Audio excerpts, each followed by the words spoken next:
wabarakatuh. Waalaikumsalam warahmatullahi wabarakatuh. Silakan ketua kelas dipimpin berdoa.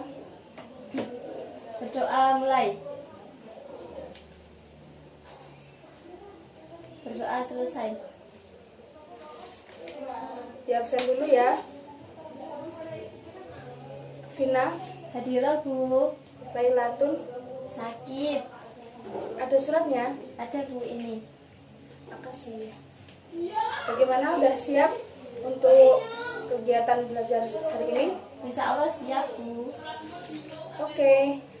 Masih ada yang ingat gak kira-kira materi yang minggu lalu apa? Tentang hub dunia Bu. Bisa dijelaskan coba? Hub dunia itu cinta dunia yang berlebihan. Penyebabnya diantaranya tidak mensyukuri nikmat Allah dan mempunyai sifat serakah, rakus dan tamak. Jadi ketika seseorang muslim sudah menjadikan dunia ini sebagai tujuan, maka dia sudah terjebak dalam sifat hub dunia itu. Oh ya, seperti itu. Nah, itu kan hub dunia kan termasuk sifat tercela. Nah, sekarang kita akan mempelajari sifat tercela yang selanjutnya, yaitu tentang hasad. Silahkan dibaca dulu materinya, ada di modul halaman 36. Ya Bu. Saya beri waktu 10 menit ya. Ya.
Sudah?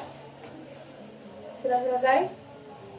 Sudah Bu. Masih kelihatan ya ini tulisannya? Dan Mohon maaf karena isi spidolnya juga sudah habis. nggak apa-apa. Jadi diikuti Bu Guru ya. Bu Guru akan membacakan dalil dari hasad.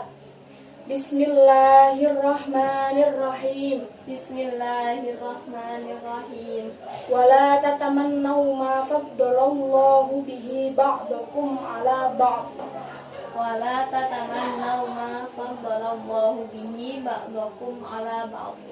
Nah, ini penggalan dari surat An-Nisa ayat 32. Nanti artinya dibaca sendiri ya di buku modul.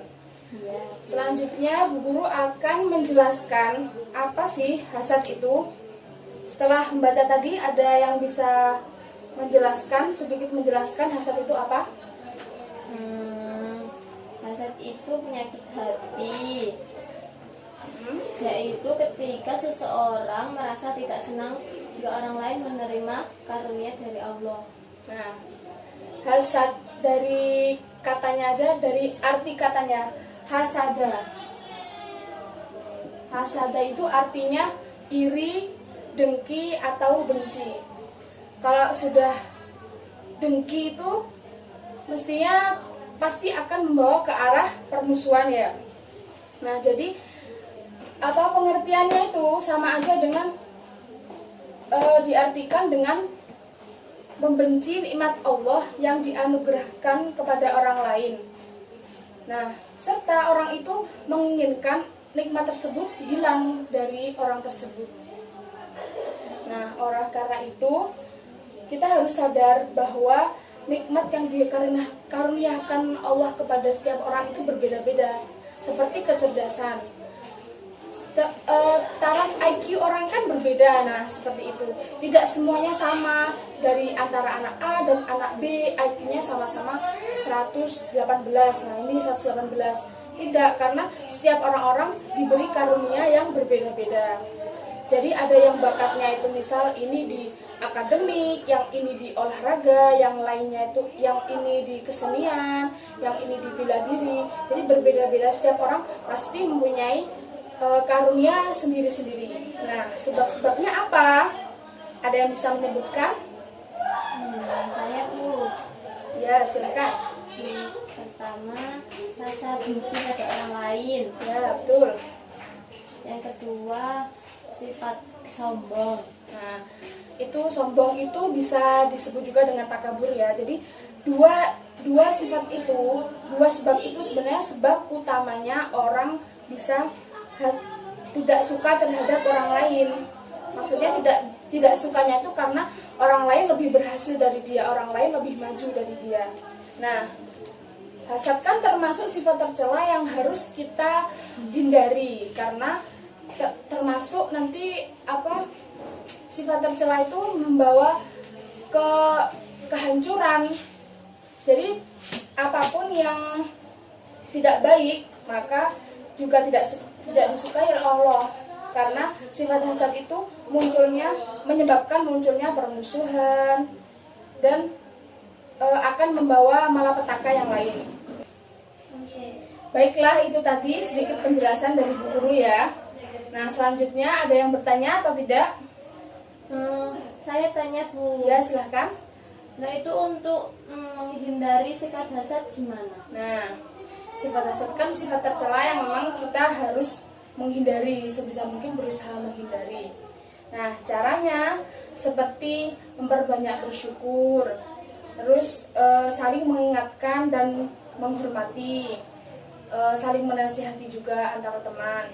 Yang menasihati juga seperti itu, tidak boleh dengan kata-kata yang kasar. Yang dinasihati juga tidak boleh emosi, jadi harus sabar mendengarkan, lalu diserap dan dipakai. Maksudnya kalau yang menasihati itu mesti baik, jadi yang dinasihati juga harus mengingat diri apa kira-kira kesalahan saya seperti apa, seperti itu.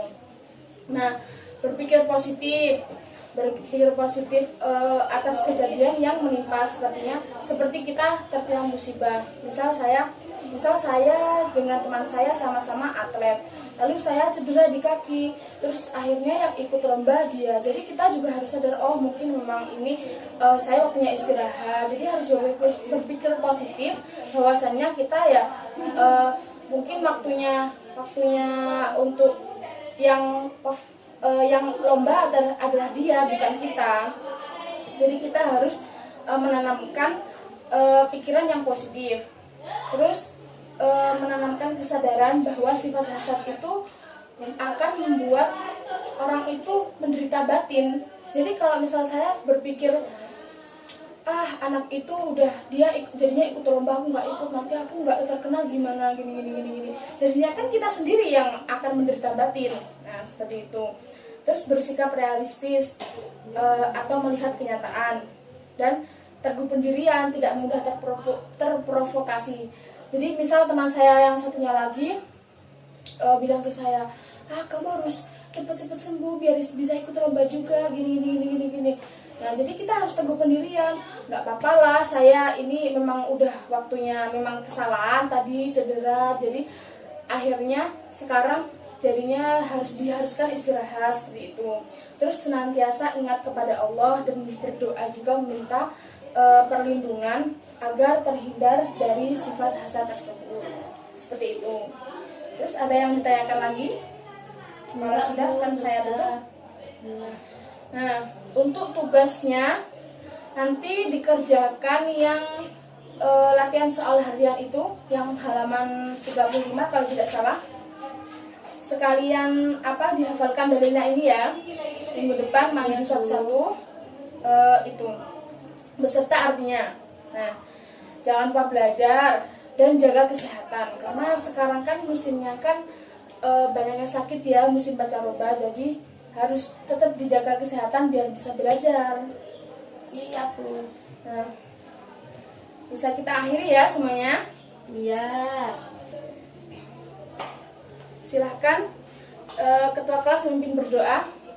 Berdoa mulai. Bismillahirrahmanirrahim.